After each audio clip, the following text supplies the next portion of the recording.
All right. So define partner acrobatics and then just talk about some common things you see with those type of artists. Yeah, partner acrobatics is really a collaboration between at least two people. There's also group acrobatics and other types of human tossing. But partner acrobatics is when there's one base and one flyer. So there's a person on the bottom and a person being lifted or tossed or thrown.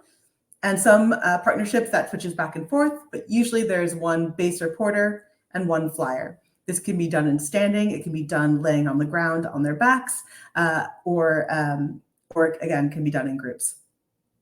So partner acrobatics, I'm going to talk about, let's see, so many good things. Our bases, our porters, they will often have low back pain from taking that load in the standing position, especially if they don't have that good trunk and core stability, or if they've gotten some suboptimal cueing.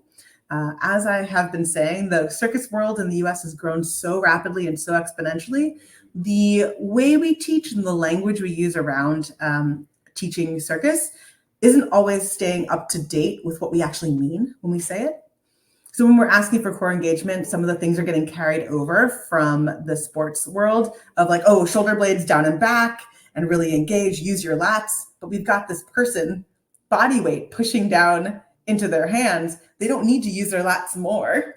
They need to be able to use their core musculature more, their abdominal musculature more to give them more support. So we get instances of low back pain there, or if they're throwing and catching repeatedly and they don't have the strength and control, and they haven't been doing, say, outside training to get there. That's one of the big ones. Our flyers, on the other hand, will have a different set of injuries.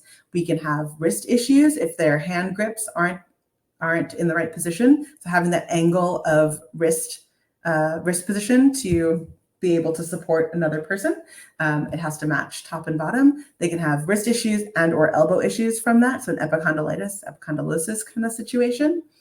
Or again, shoulder stuff, or hey, they're coming down from, let's say, a handstand on another person and they land on the ground and sprain an ankle.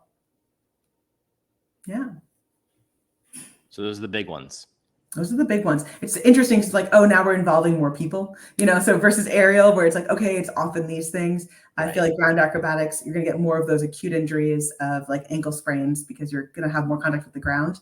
Also, mats are dangerous, the spaces between them especially.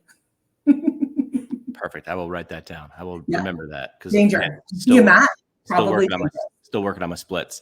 Yeah.